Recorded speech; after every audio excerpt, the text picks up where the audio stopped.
All right, so we are recording this session, so you can watch it later on if you have to get off early or if you're unable to make it.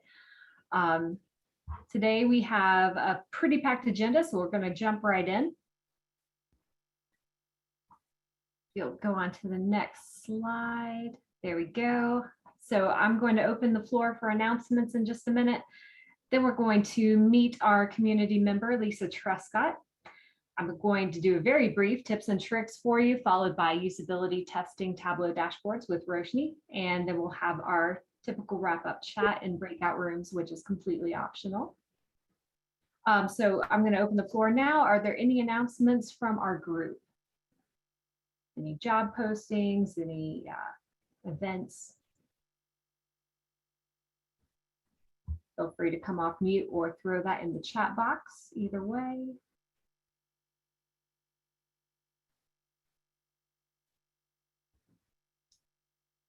Right. Yvette has put a job opening in the chat box. Go ahead and post a link to that if you have it, and feel free to post it on our Slack group as well. So I'm going to mention one. So MIT, our Alumni Association, is hiring a data analyst. I'll post a link in a second, but it's a really great team. And I know we stole the person who was in the position before, and she raves about the group. So I'll post that link in there too. Awesome. All right. Well, we do have one announcement coming from a couple community members. Nicole, I don't want to butcher your last name. How do you say it? Klassen. Klassen. And Amy Wu have started a new community initiative. Is Amy here too, or is it just you? I know she was going to try. Looks like she might not have been able to make it though. Okay. Well, they've got a great community initiative that they've just started and wanted to share with you all. Nicole used to work in higher ed at quite a few different institutions. I'm not sure where are you working now? I just left. So I started at University of Cincinnati, then went to Emory University in Atlanta. But I actually just left for a private sector position like 3 months ago. Well, we're glad to have you with us today, and I'm going to let Roshni bring up your website, and you can tell us a little bit about this new EduVisors. Yeah, so we wanted to put together, so backing up, how it started was there's a lot of community projects out there, and kind of the biggest one that people knew about was Makeover Monday, which recently went on hiatus, and that was by far, the biggest one. A lot of people did it, and when it stopped, it kind of opened the door for a bunch of other community projects to get rolling. And so Amy and I kind of started talking, and we both have a love for education data. Amy comes from a K-12 background, and I come from a higher ed. And so we decided to put together this project called EduVisors, which we just launched in this month. Wow. Feels like it's been longer. So each month, what we're going to do is we're going to put out some data around education. So this month is K-12 data from Austin, Texas, and it's around grant data for their education. And we're going to kind of do this idea of a level 1 and level 2. So level 1 is just the data. It's going to be clean data that you can just go and create Tableau vizzes around to find different insights that you're interested in. But if you want to kind of take it up a notch and kind of blend some data preparation skills along with your visualization skills, we're going to provide a second data set. So in this case, it's the American Community Survey. And so you can kind of merge the data together and find some additional insights and create some vizzes.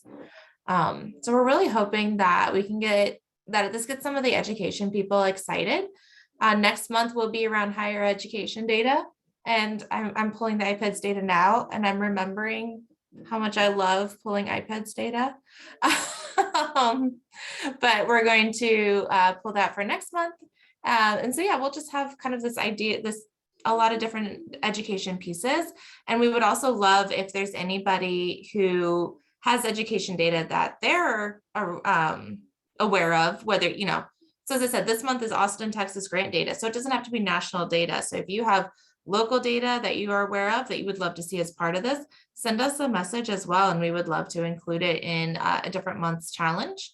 The website is there, and I believe that has our Twitter information as well, which is the best way to get a hold of me.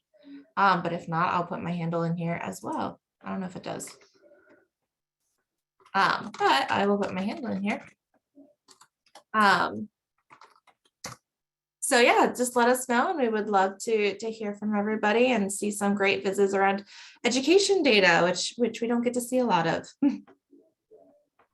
Thank you so much for bringing this to my attention, Nicole, because I would not have heard about it if you hadn't reached out on Twitter, and this is super exciting.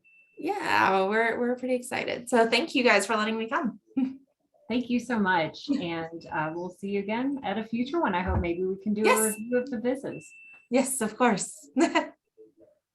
All right, next up we have Lisa Truscott, who is our Meet a Community member for the month of February. Lisa works as a research analyst at MiraCosta College, and you may know her from the 2021 Iron Viz. She was the Iron Viz winner last year. We have just a list of questions we're going to ask her. Lisa, are you here? Are you ready? Yes, hi, hello. Wonderful. Thank you so much for being our Meet a Community member this month. Yeah, thanks for having me. All right, so we're just going to start off with a few easy questions, and then we'll get into a lightning round. So, Okay. start off, just tell us a little bit about yourself and describe your role and your team at MiraCosta College. Yeah, so MiraCosta is a community college. It's in Oceanside, California, which is like the northern part of San Diego in California. And I work on a team of research analysts. And the way our team is kind of structured is each one of the analysts supports a different kind of area of the college or different initiatives. And so my area of focus is supporting our student equity and achievement programs, as well as our student services departments, like counseling, financial aid, accessibility services, things like that. And then with that comes a lot of program-specific analyses, looking at programs that we have set up for specific student populations, like our international students or our first-time students and things like that. So that's kind of my role on our team. Could you tell us in a little bit more detail, like what kind of data you work with? Yeah, so I think because of the areas that I support, my role lends itself to really focus a lot on the student level data. So both at the student level, but also aggregated. So looking at student outcomes for different groups of students. When it comes to our student equity department, there's a lot of disproportionate impact analysis that I do to kind of identify if there are groups of students who might not be doing as well as other students, or who might be higher need or more vulnerable that we need to do targeted outreach towards. I do a lot of, because I'm looking at programs, I do a lot of cohort analysis. So looking at groups of students over time to see if they're reaching certain benchmarks or certain milestones. And then I also do a ton of stuff with our course level data. So looking again, kind of at the aggregate view of what our course success and retention rates, do a lot with survey data. And we do a lot of surveys to help inform a lot of our decision-making, to just, use student voice and get their opinions on things before we make big changes. And we also do a lot of work with faculty data. So looking specifically at faculty level outcomes and allowing our faculty members to go in and look at their data and disaggregate it. And then I somehow also got stuck with a lot of our state reporting requirements. So I do a ton of our data around state reporting time. That last one doesn't sound like so much fun. No, that is the least fun aspect of my job. So how do you use Tableau at work? So I use it pretty much for everything that I do at work. It's open on my computer from the time I turn it on to the time I turn it off. But I will use it for anything, just for pulling quick numbers. If somebody emails me and asks for what's the enrollment rate in this class, I'll just, instead of going to our student information system, I'll go to Tableau and just do a quick query and pull the data. I'll do more complex analyses in there as well. And then probably the majority of what I do is build dashboards, which is the most fun part. I think it's probably what we all love about using Tableau for work. So I do a ton of dashboards for those specific programs. So pretty much every program I work with has a dashboard devoted to it, so they can go in and look at their students and their student outcomes. profiles of students and whatnot. And then also a lot around our student equity. So building those disproportionate impact analyses into our dashboards so that we can see, trends over time and, where we might be making an impact on different student groups. Awesome. Do you have a favorite project that you've used Tableau to build? Yes, it is not a work project though. Okay. I would say my favorite thing that I've made so far in Tableau is probably the submission that I did for Iron Biz last year. So the theme for the feeder competition was data plus joy, which left it really open to interpretation and basically just viz anything that makes you happy. So I had actually kind of already had an idea mulling over in my head before even knowing the theme. So when the theme came out, I was like, oh, I know exactly what I'm going to do, which is I looked at all of the lip sync for your life performances that happened at the end of RuPaul's Drag Race, which is my favorite reality competition show. So pretty much from start to finish on this project, it was just fun.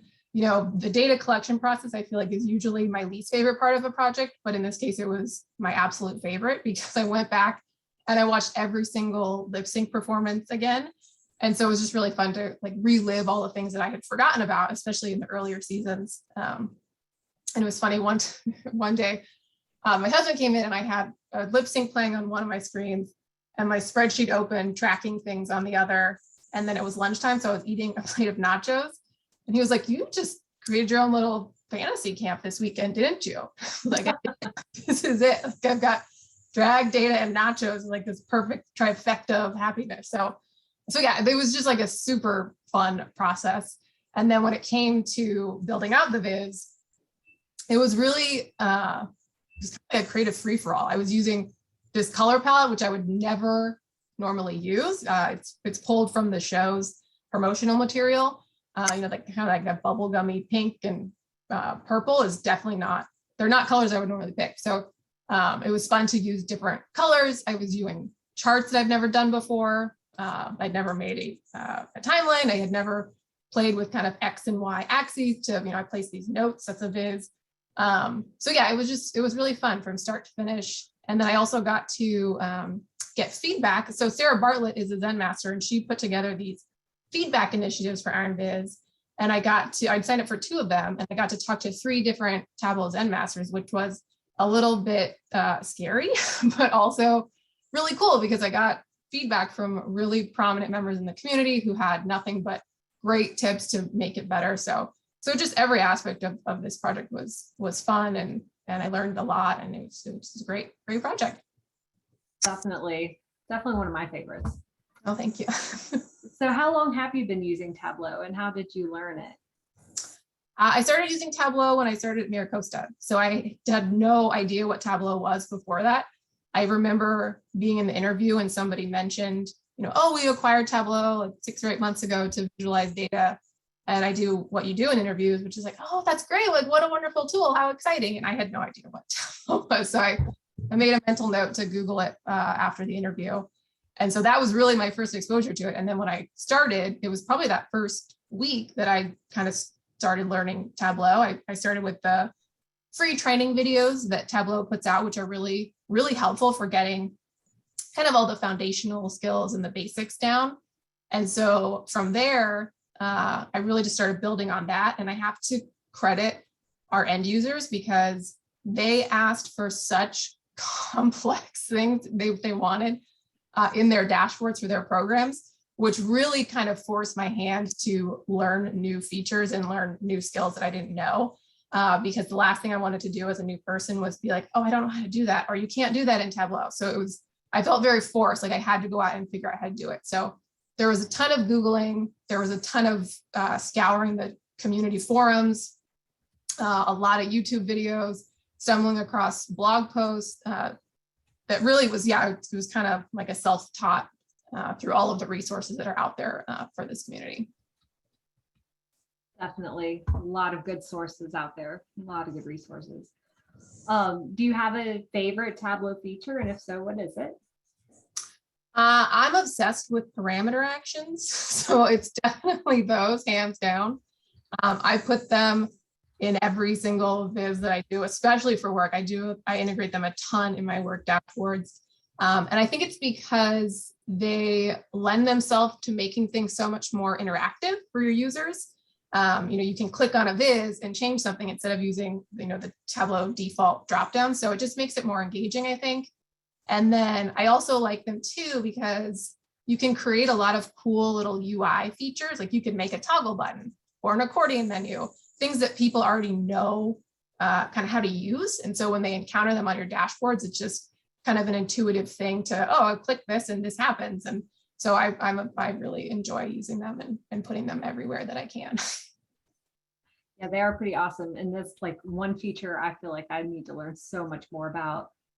What do you think you'd like to learn more about in Tableau? Probably map layers. I've only ever used them for what they were intended to be used for, which is putting multiple layers onto a map. But if you start poking around Tableau Public, you will find people who have hacked this feature in really cool ways to create kind of like data art. Instead of limiting yourself to a dual axis, they've hacked map layers to stack charts on top of charts on top of charts. So they have 3, 4, 5 axis charts. And they make such cool things. And I feel like that's one feature that I really haven't spent a lot of time learning how to hack, like the masters out there have done. So yes, exactly. So yeah, I definitely like to spend more time learning about map layers. Yeah, those are really neat. I have to agree. What is one thing you wish you could tell Tableau newbie you? I would tell myself to get more engaged in the community way before I did, because it was around this time or so last year that I kind of started engaging with the community. And it was really just me being kind of stubborn. I'm not really big into social media. And I knew, I'd heard plenty that there was, a huge Tableau community on Twitter. And I was like, no, I'm not getting a Twitter account. Like, I don't want to be on Twitter. I feel like it has a reputation to me of, Twitter's kind of like a mean place. It's not usually some place that people go for, support and whatnot. I think of Jimmy Kimmel's segment where he has these, celebrities reading mean tweets about themselves. And it's like, I don't want to be a part of that. But then, yeah, so about a year ago, I did a real world fake data, which is one of the community projects. And once I finished it, I realized if I wanted to submit it to the project, I had to post on Twitter. And so I was super annoyed, very begrudgingly. I was like, fine, I will get a Twitter account. And as soon as I did, I realized what a fool I had been, because there are so many resources out there and just way more things that I was exposed to in just like a month on Twitter than I had been in the past, 3.5 years not being on it. So I feel like there are tons of resources, there's tons of support.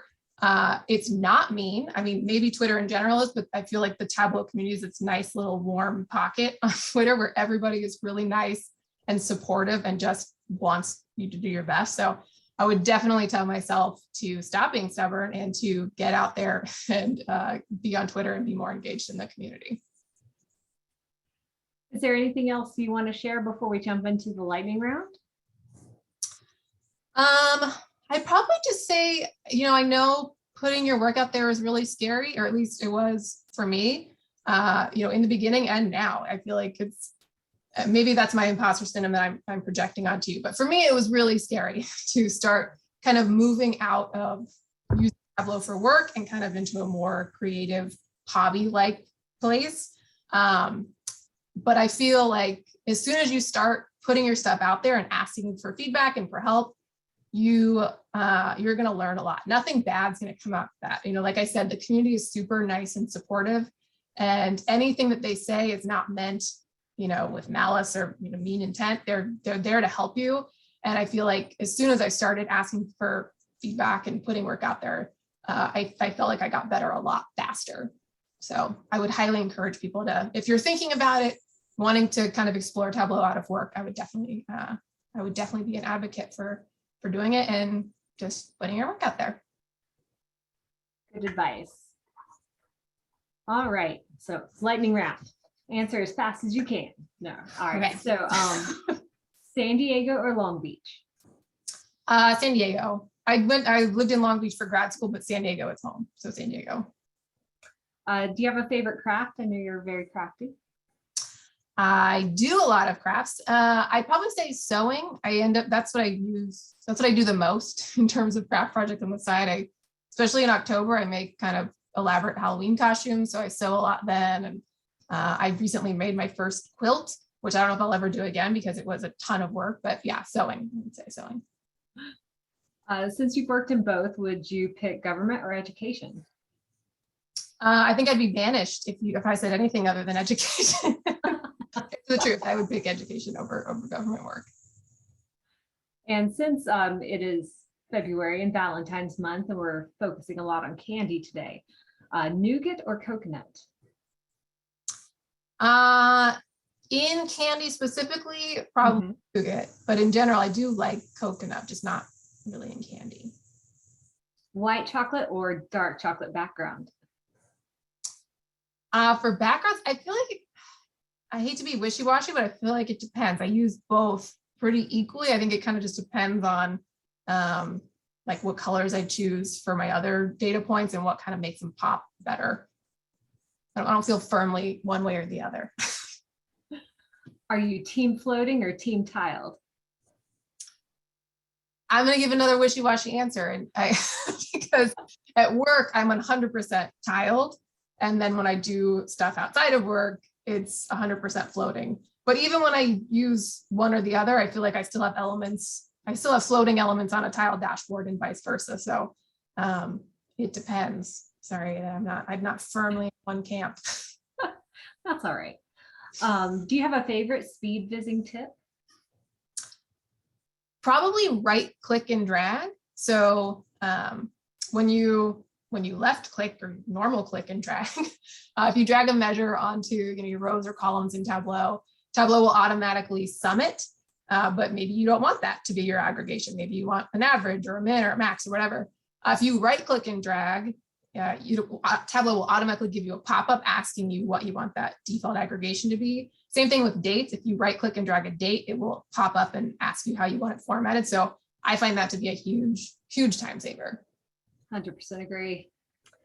Do you prefer sets or parameters? I think I know the answer. I think, yeah, I've already expressed my love for parameters. Back to the candy. Do you like chocolate bar charts or heart-shaped lollipop charts? I'm a chocolate girl, so chocolate bar charts. And would you rather have conversation candy heart scatter plot or jitter plot? Jitter plot. And last but not least, pie charts or heart-shaped donut charts? I don't know if I've ever seen a heart-shaped donut chart, but I'm not a huge fan of pie charts or pie. So I'll go with donut charts. All right, well, that sounds like a good challenge for all of you out there in the higher ed group. First heart-shaped donut chart that we see gets a special prize. We'll come up with something good. It might be donuts. It might be that we give you a Dunkin' Donuts gift card. We'll see. Or Krispy Kreme. I mean, there's many options, right? Or DoorDash. Yeah.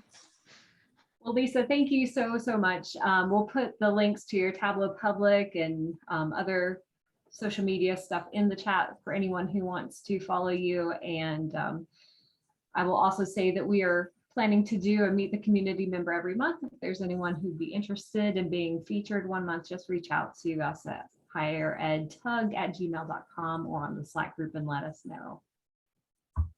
Thank you so much, Lisa, and feel free to stick around if you'd like. And if you can't, we understand. I think there were a couple comments or questions in the chat box you might want to. Okay, I'll pop over there. Thank you. This was a lot of fun. Thanks so much. That was awesome.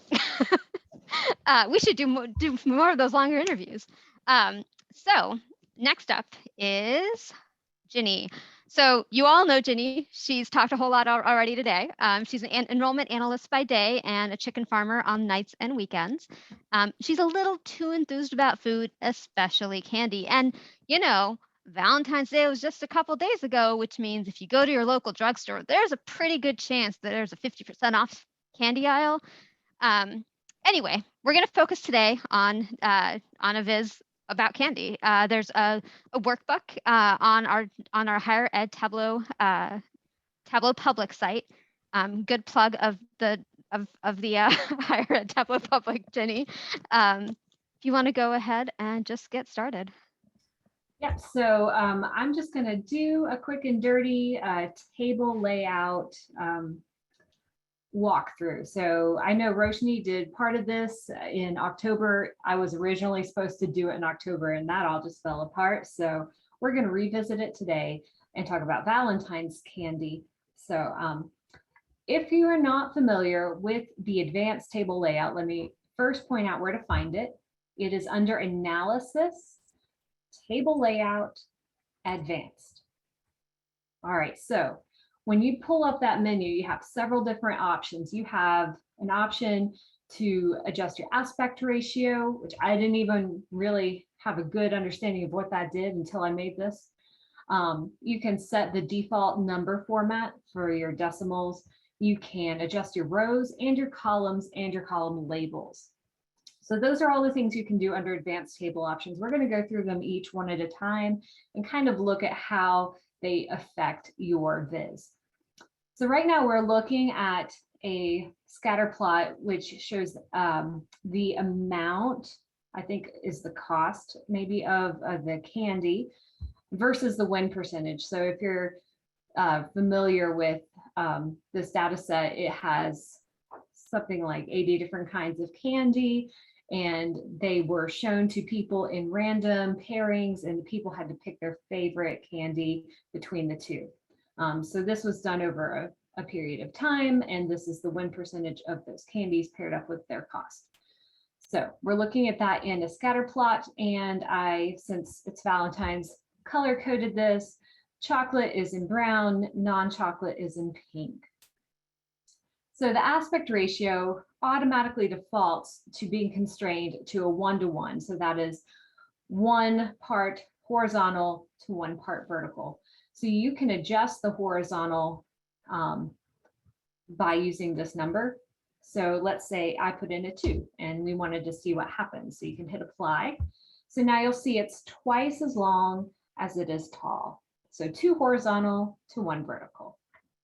And if we wanted to adjust that to a 3, it gets even wider, but the height stays the same. So you might be wondering, can you use decimals with this? Is it just for whole numbers? But you can use decimals. So if I put in 0.5, so now it's twice as tall as it is wide.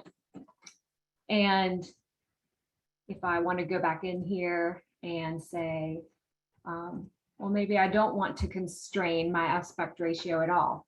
You can uncheck the box and then Tableau just kind of autofills the whole area. And last but not least, if you wanted to set your aspect ratio to the golden ratio, just type in a 1.6, hit apply, and there you go. So that's how you can adjust your aspect ratio. The next is decimals. Now, I know that Roshni did go over this in October, but I thought it can't hurt to do it again for anyone who wasn't here in October. So we're going to go back under table layout. And the second option down here is your default number format. So if anyone is used to going in to adjust the number format manually, say we wanted to change rank. So we could go in here, go to format. We have our format pane. And if we change that to a standard number, so that will take away all the decimals. Well, we have 13 different fields here. Do we have time or the energy to go through and do them each individually? No, we don't. So we're going to come up to our table layout and change it to manual and put this down to 0 decimal places, hit apply. See, all those fields went to a single number. Now you'll notice over here that the percentages did not go to a single number, and that's because they were already pre-formatted to have 1 decimal place. And so if you have something pre-formatted with a standard number format, it is not going to affect that if you go in and change it under your table options. All right, so next we have our rows. Now, I'm just going to follow up the next 2 or 3 pages with a disclaimer that what I'm showing you is not data viz best practice. It is more just so you know that it can be done, and you might have a use case where it is best practice, but for now, this is not something that I would publish at work or personally. So the number of rows that can be added to a shelf before they're combined by a comma or before their label turns from being horizontal to being vertical. That is what we are adjusting with our advanced table layout. So the number of rows was not always 50. That's, I think, in the more recent versions of Tableau. If I remember correctly, back in version 8 or so, when I started using it, it was preset to 6. But now it is preset to 50. I don't have 50 fields to show you in this data set to see if we can actually put 50 fields on this table before they start to combine. Not going to waste anybody's time doing that. Instead, I'm going to lower these numbers so that we can see what happens when we need to adjust this down. So right now we have, I believe, 9 different fields on our rows. So if I change this maximum levels of horizontal row labels, if I change this, say, to 1, that's going to take all except for that one last row label and turn them vertical. So that's what the second box does. So we go from the wide horizontal view to this more narrow vertical view. And if I had a really tight space on my dashboard that I was trying to fill, and I wanted to squeeze everything in here just like this, that might be a use case where I could find it to be handy. Go back into our advanced layout. So 1 is the lowest you can go for the maximum level of horizontal row labels. You can't go any lower than 1. However, this maximum number of rows can't go any lower than 2. So I try to type a 1 in there. Well, it didn't do anything. So if I try to type a 2 in there and hit apply, now it has combined all of these into a single column and separated them all by a comma. So if I wanted to expand that to say 5, you can see, well, you can't because I have it all constrained. You can see now that it has comma separated.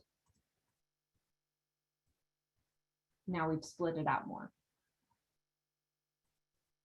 And we can split it all the way out again. So that is what the rows part of the advanced table layout adjusts.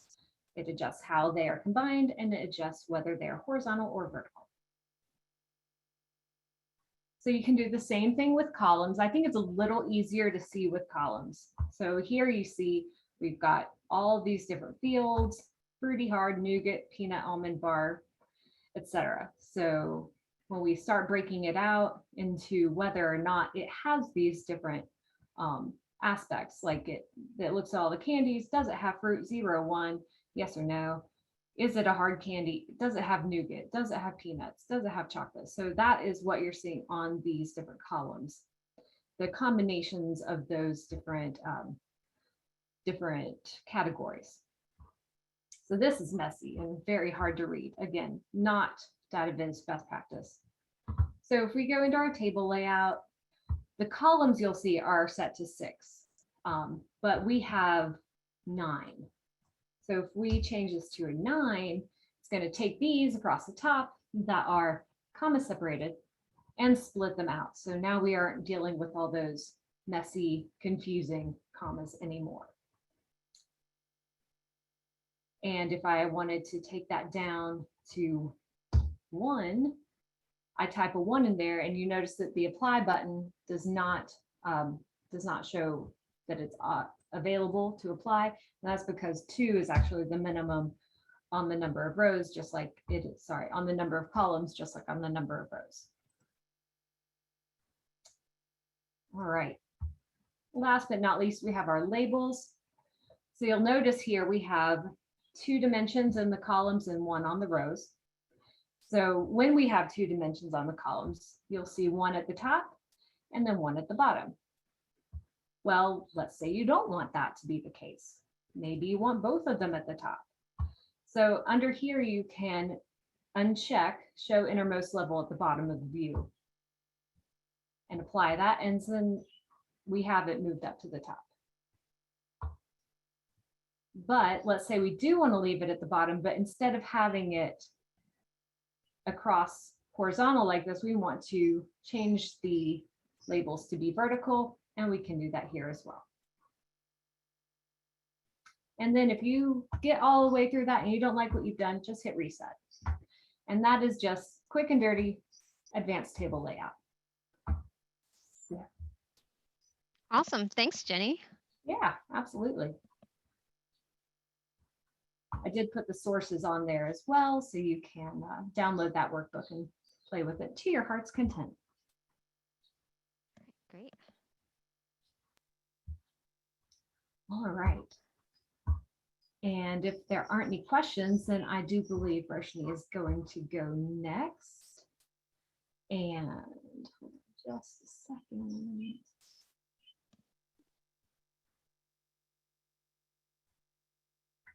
All right, so Roshni, as a data analyst, at MIT. She started in the MIT libraries with very little practical experience with data, but along the way, she found herself using data from MIT's data warehouse to help plan and oversee the work of the course reserves team and student employees on Stacks projects. Eventually, she decided, hey, this data thing's kind of cool, which led to a job working on MIT's data warehouse and reporting team, which then led to Tableau training, and then led to her current job doing data analysis at MIT's advancement. That's also fundraising department, which is now leading her to a new position starting Tuesday. Congratulations. At MIT's investment management company, or is it Matimco. Matimco, okay. So We like our acronyms at MIT. So there she'll be helping the folks who manage MIT's real estate with their data, hopefully applying techniques from the user experience world like what she's going to talk about today, which is usability testing, Tableau dashboards. So take it away. Awesome. Thanks, Ginny. So as Ginny mentioned, I work in fundraising right now, and fundraisers, they are like salespeople. They have a portfolio of prospective donors, like sales leads, and they have annual fundraising goals.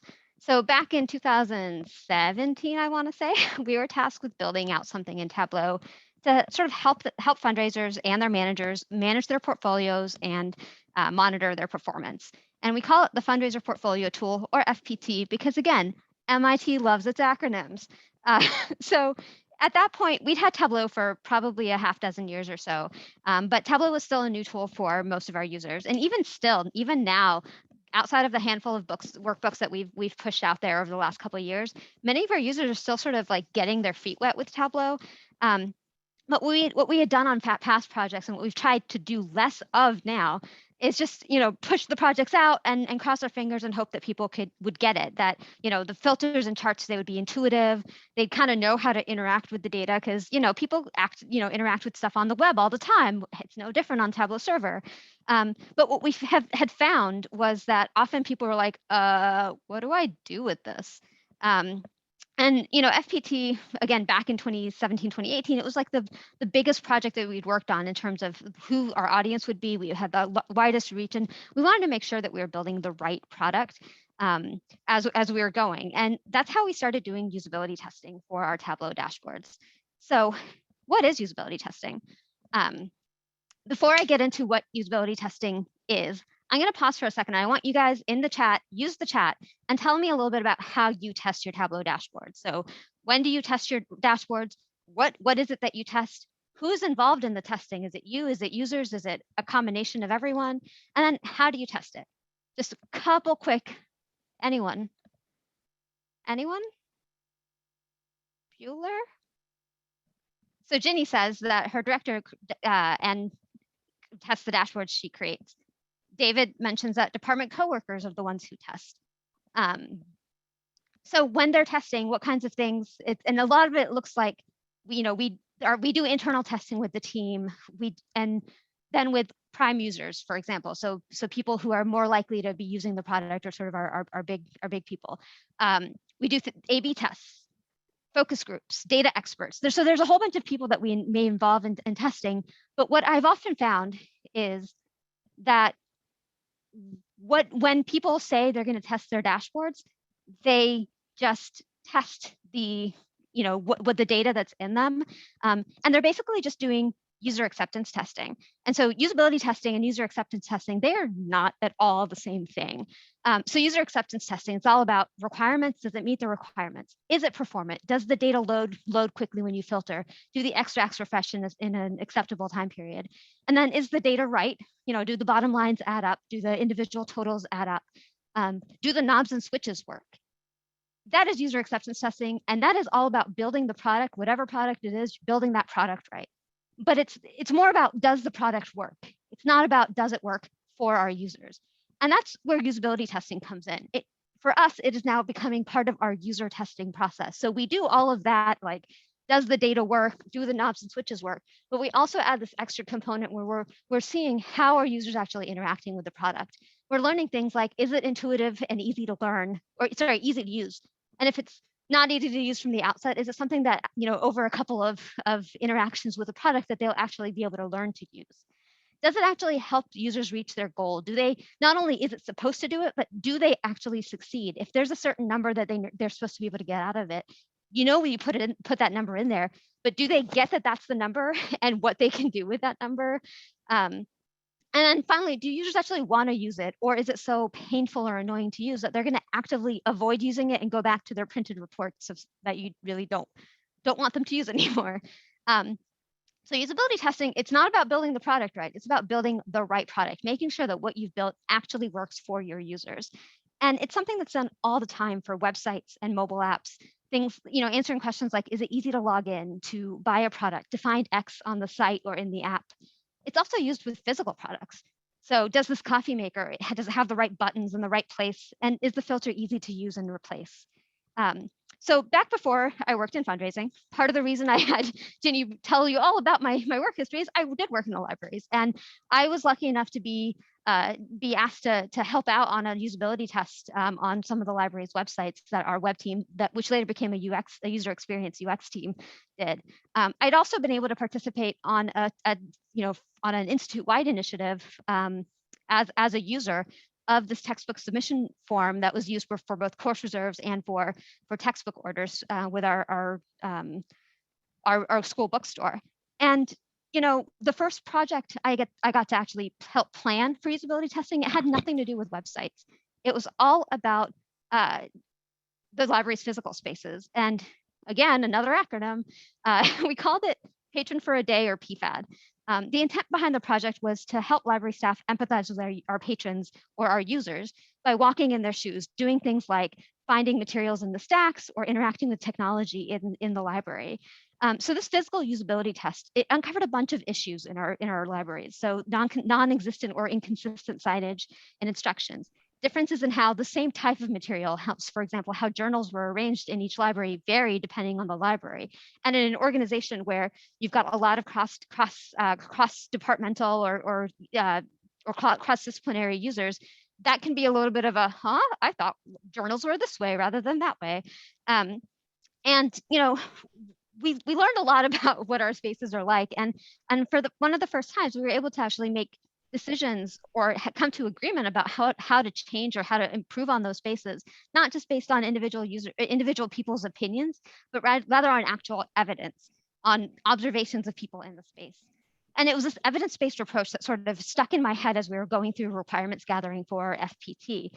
We did focus groups like a lot of folks do. We even did surveys. We gave these mock-ups to people and said, okay, what is this chart telling you? Is that useful information? Yes or no? What else would you want to see here? Do these charts work together well? But what we ended up learning was that we were so off the mark that first round. And so we ended up redesigning and just had conversation after conversation about how should things be laid out? What charts do we use? What words do we use? What filters do we show? And if you could only know how many times I had to shut down the traffic light color scheme of good, not good, really bad. One thing that became really clear through all these conversations is that we are not our users. For the most part, we're not the ones who are actually going to be making use of the dashboards that we've been building. For us, it's the fundraisers, the managers of fundraisers, the operations staff who support those fundraisers and those managers. And so what we really needed was a way for us to understand how users actually interpret the charts that we're showing them, how they're actually interacting with all the filters and other controls in Tableau. And we needed to sort of use what we learned to either confirm or revise our design choices. So that's when I started thinking, well, what about this usability testing thing? Can we use it? It's something that's used on websites, and Tableau dashboards, they are web-based on the server. They're interactive tools with buttons and with filters, kind of like coffee makers. And sometimes they need a little bit of navigation help, just like a Tableau dashboard. So how do we do it? There are a ton of resources out there about doing usability testing. Many of them are focused on how to do it for websites. And these are some of the ones that I go to the most. Usability.gov is amazing. The Nielsen Norman Group, they have a bunch of videos and articles on how to do different parts of usability testing. Sensible.com is Stephen Krug's website. He actually has some sample scripts that you can use for your usability tests. And all of these things, yes, they are focused on building on testing web and mobile interfaces, but the basics apply the same way whether you're testing a data product or you're testing a website. And so I'm going to talk a little bit about those basics, but also point out places where for a data product you may need to think a little bit. You may need to do things a little bit differently or just focus more on certain aspects. So the basic process of a usability test is threefold. First, we have to identify what it is we're testing and build out scenarios around those tests. So you're kind of putting yourself in the user's shoes. What would you use this dashboard to do? And we then observe and learn. So we observe users working with the tool, and we watch and see what they say and do as they're doing that. And then once we've gone through testing with our 5 users or so, we review all the issues, we brainstorm solutions, and we determine what is it that we're actually going to change or fix, and what might need to sit for a while or forever on the side. So let's talk about each of those elements. So the first part is identifying user goals and writing tasks around those goals. So we ask ourselves questions like, what is the goal of the visualization? What should the user be able to do on it or with it? Is there anything that we're not sure about on the visualization? Is it some things like terminology or chart choice or filters?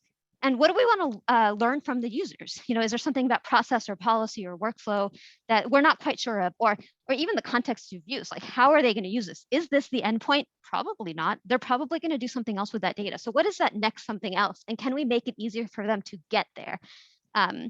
And in writing these tasks, one thing that you want to be sure about is it's not instructional text. It's not do this, click that. It's more, we're never saying, look at this bar or click that filter. We're writing the goals, or we're writing them as a goal or a series of goals. So you'd like to understand how many donors do you ask for money every year, and how should that impact your targets for this year?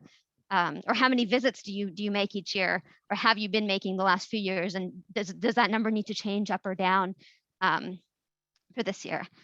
So once we've written that script, we then go about conducting our tests, and we observe about 5 representative users, again, just 5 usually.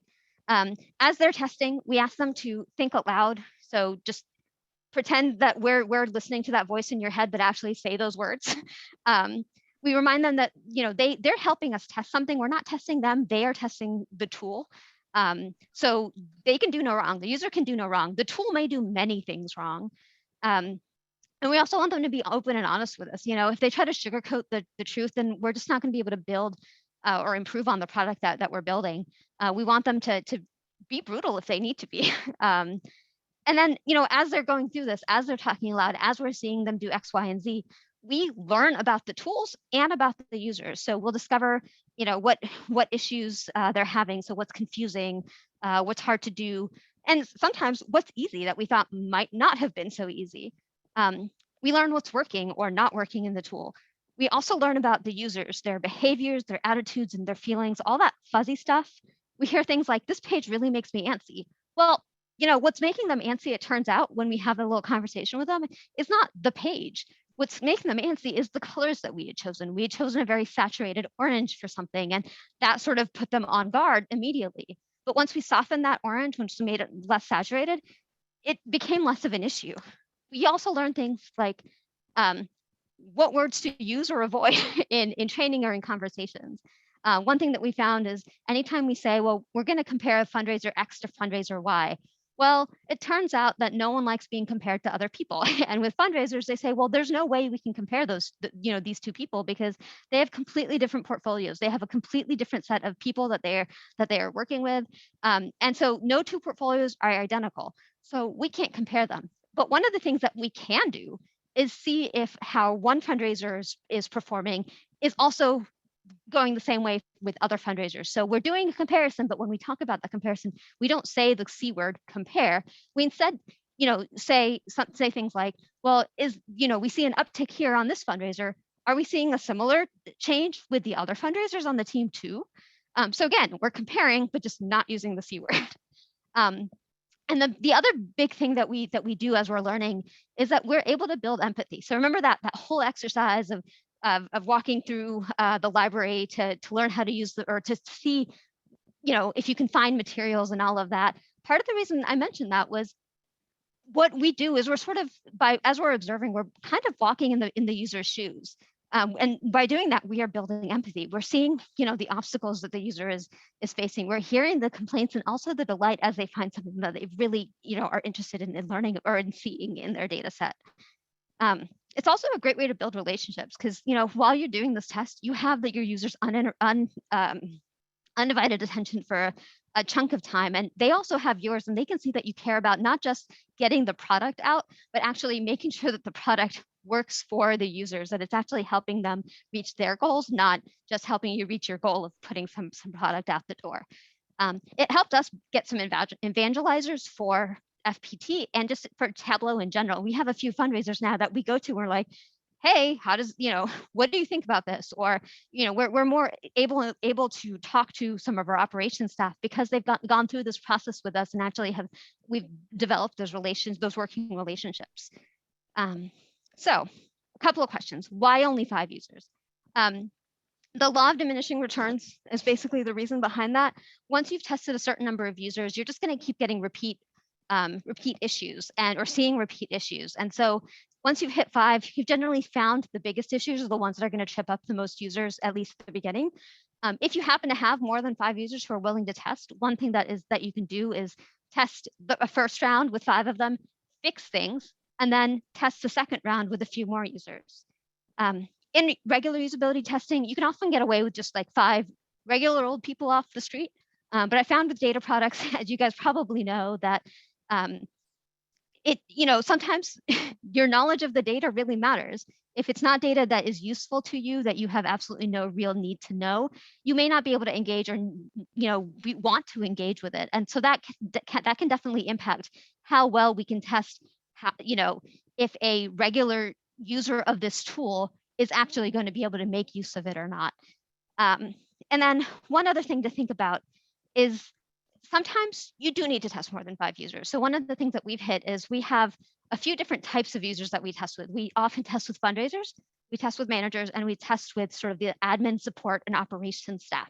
And those 3 groups could have 3 very different uses for the same dashboard. One of them is looking for how much money have I raised? The other is looking for how much has my team raised and how much has this changed? Like, what, are we hitting the same donors over and over again? And the operations staff is looking to see, okay, are there things that we're not getting credited on raising that we should have been credited on? So there's 3 different uses of a dashboard. And so sometimes we may need to test with a few users of group 1, a few users of group 2, and a few users of group 3, just to get a good round, a good set of users to test with. And get some different perspectives that we really need to make sure that the tool is actually working. So often what will end up happening is we test with like 9 to 11 users because we have three users in each group or so. So I think I don't know how well I'm doing with time, but I'm gonna just try to speed through some of the rest of this in case I haven't already been speeding. You're So fine. there's a few different Take your types. time. Okay, there's a few different types of moderated usability testing. The thing that we've done the most is typical testing, and that's where you'd go through 2 to 4 scenarios. They might be single questions, but often they're like 2 or 3 part. Each scenario is 2 or 3 parts. That generally takes about 30 to 45 minutes, including a whole bunch of talking at the beginning and a little bit of a conversation afterwards. You can also do guerrilla or hallway or intercept testing. It's called all of those things because you basically intercept someone in the hallway and say, hey, do you have 10 or 15 minutes to talk to me about this or to try this out? We schedule our intercept trainings or intercept testings when we do them, so it's not so casual, but at the same time, it is just one scenario. We try to limit them and just focus on one thing. There's also, back in the day, back pre-pandemic, we would do all of our testing in person. That stopped being an issue when we went remote for the pandemic. And what we learned is now that everyone knows how to use Zoom, they are more than willing to make that, if it's a 15-minute or a half-hour meeting, they're more than willing to meet with us for that shorter amount of time, as long as they don't have to go up and down multiple stairs or cross the university to do so. One other potential benefit of remote testing is that you can record. We don't, because we've been told that there would be paperwork involved. Some cases that you may have to do like an IRB submissions and all that stuff. And we're like, no, we don't need that. We can just take notes on paper or electronic notes as we need to capture what we need to capture. So I'm going to go really quickly through a sample script. We start the script, and I'm not showing that part here. We start with this really long intro where we talk about this is what we're doing. This is the dashboard we're testing. We want you to think out loud. We want you to be open and honest with us. You can't hurt our feelings. And we're testing the tool. We're not testing you. We go through that with, first, just to make sure that everyone understands what we're doing today. We're not doing training. We're actually having them play with the tool, and we're going to discover things along the way. For the rest of the session, we basically want the user to be the one talking. And so we get them talking by asking them questions about themselves. And often what we'll do is we'll try to gear those questions around the data that that's in the dashboard that we're going to have them test, but we don't have to. Sometimes it'll just be like, tell me about your job. Like, what is it that you do in our organization? I mean, clearly we know who we're talking to because we've said, hey, can you meet with us? Because we know you do this. But hearing it from the user is a different thing. And it kind of opens us up to asking questions and sort of digging in about how comfortable are they with data in general before we ask them to actually test. Then we open up the dashboard and we have them look at the page. We ask this first impressions question, just without clicking around too much. Tell me what you see on this page. What can you do here? And on the surface, this really is just give me your first impressions at a glance. What's up here? But on a data product, it's really important because charts and graphs and other sort of data visualizations are hard. People have trouble understanding what's on them. So if you give them an opportunity to actually talk through what they're seeing on the screen, that not only lets you check to see, is the visualization like intuitive? Like, do they actually get what it's trying to say? But then second, are they getting the right data out of it? There have been a couple times when we skipped this question by accident and it went back to bite us. Like we just weren't, we ended up spending an hour testing with a user who had absolutely nothing to do with the data that they were helping us test for the dashboard that they were helping us test. All right, so this is an example of a dashboard that we did test. It's a very simple dashboard. There's 6 tiles arranged in 2 rows, 3 columns, 3 tiles each. And there's a number. Very simple. You click a number and then you see detail. And that was really the big thing that we were testing. We were testing 2 things. One is, do they get that interaction? Do they get that if you click on the 65, that a table will show up or somehow they'll be able to see what that 65 represents? Who are those donors or those prospects? The other thing that we were trying to test is the terminology on this page. We were creating terms for our business here. There was no agreement that any of these things were important outside of maybe past due proposals and plans. Everything else we're like, is this the right word? Are we using the right terminology?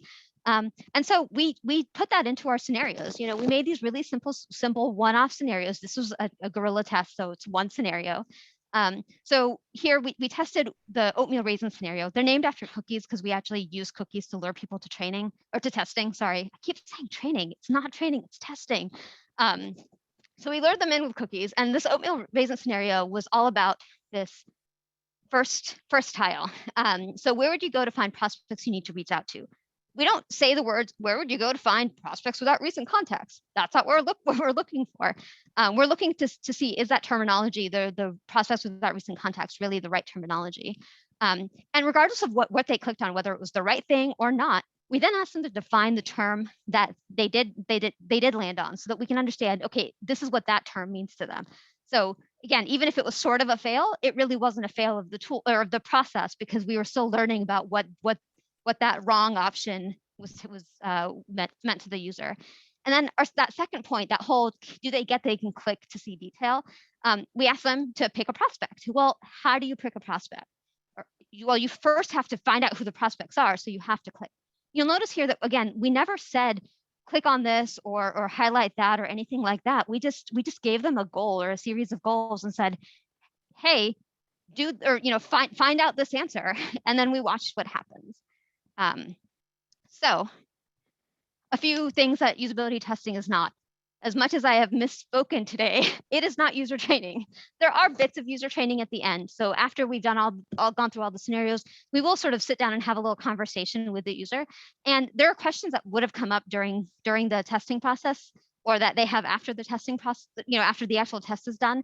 And if there is something they're like, oh, I wonder, can this tool do X, Y, or Z? And in the closing, after we've finished our test, we can say, yeah, it can, or no, it can't. But if it's, yeah, it can, we can actually show them and sort of do a little mini training on how whatever aspect of it is that they're wondering about.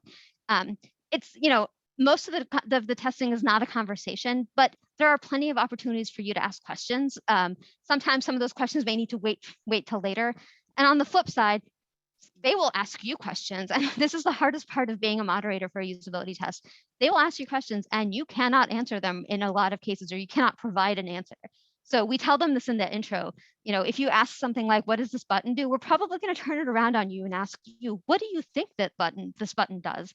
And you just have to be comfortable not answering or turning that question around.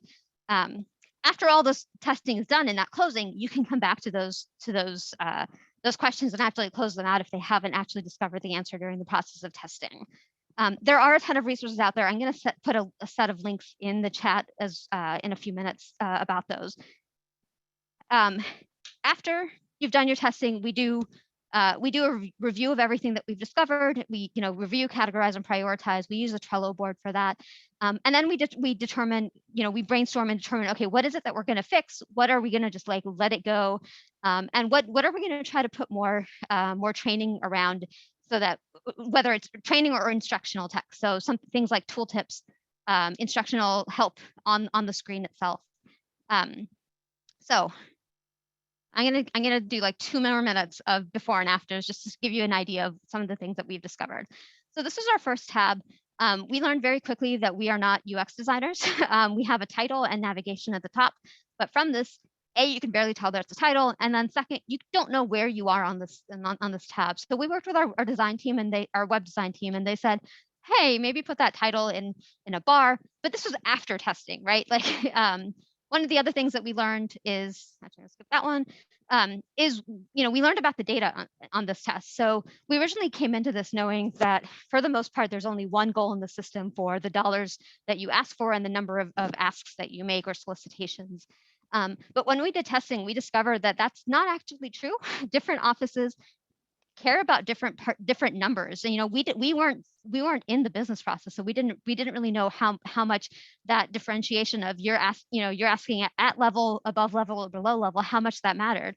So in the process of testing, we discovered, hey, we need to actually break out this one bar into 3 different bars at different dollar amount levels.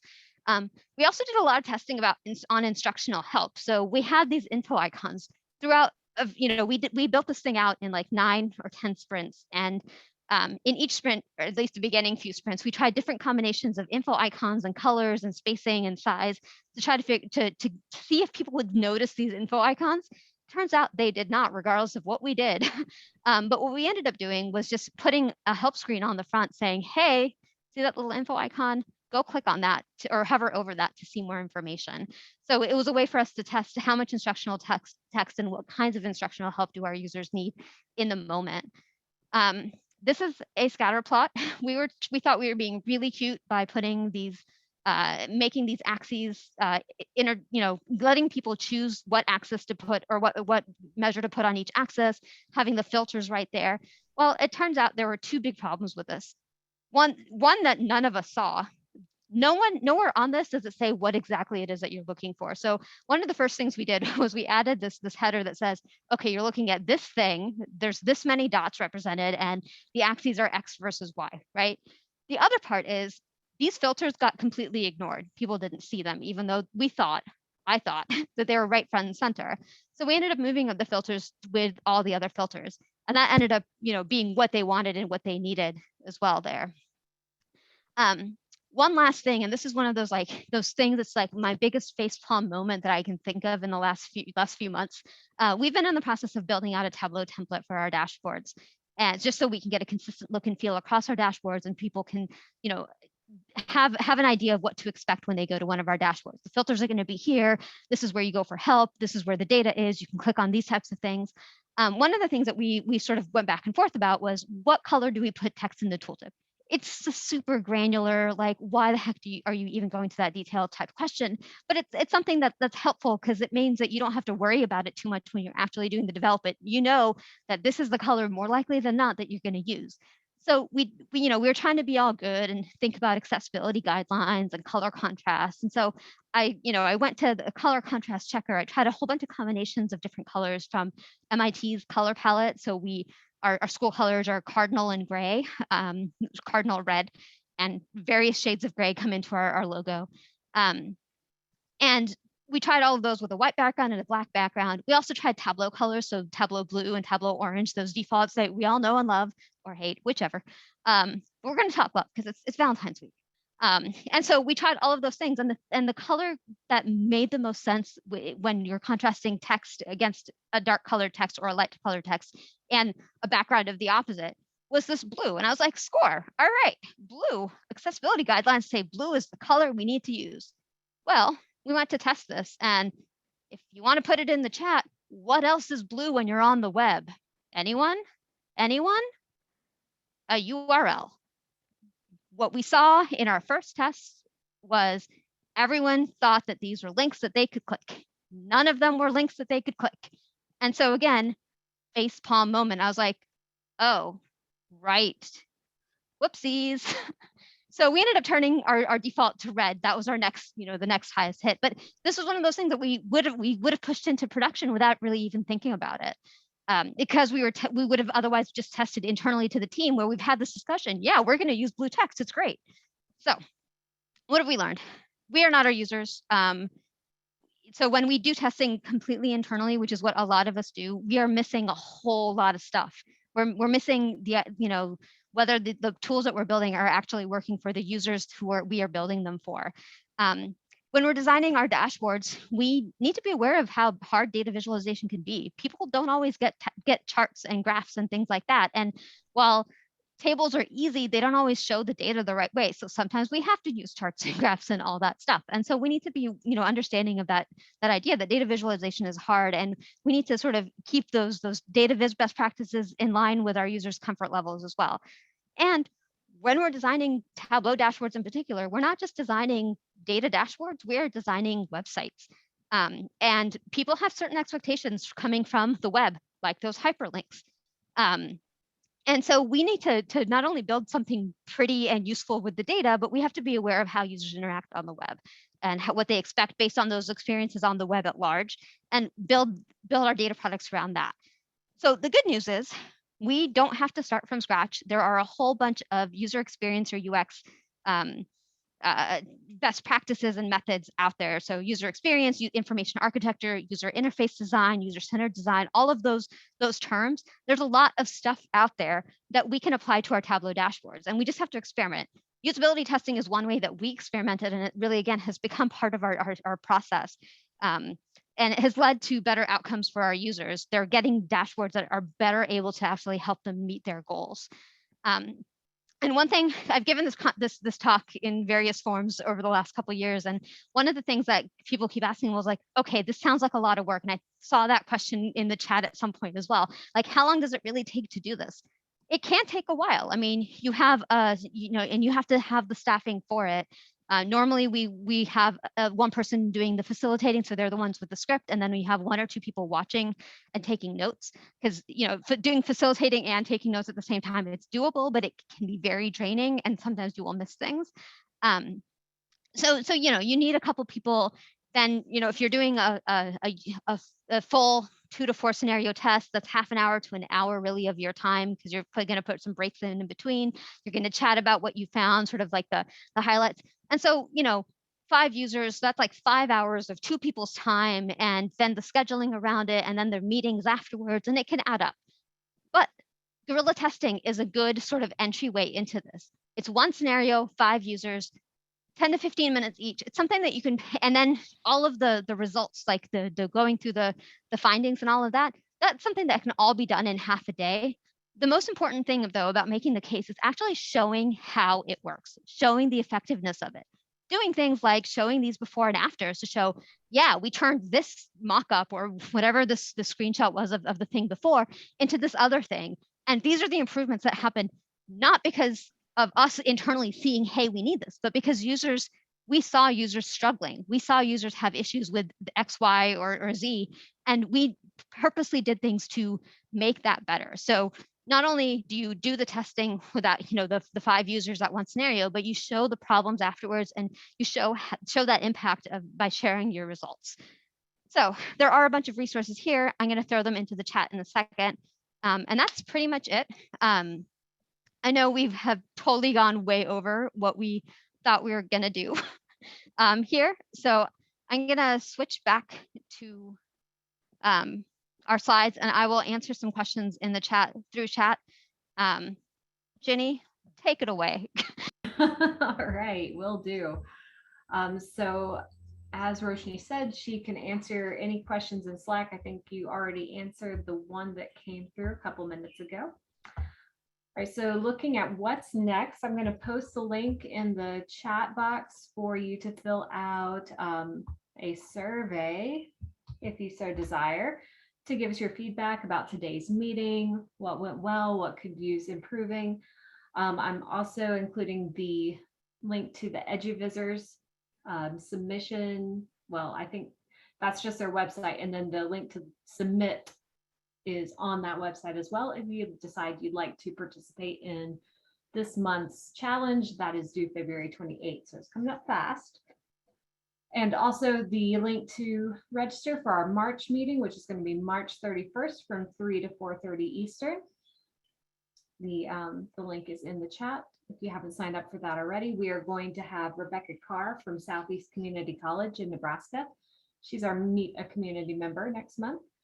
We're also going to have tips and tricks on containers. Roshni is going to lead that one. And then a presentation on cross-team collaboration on shared dashboards from Lydia Scholl-Cotton and Alicia Pelch from Queen's University in Canada, not North Carolina.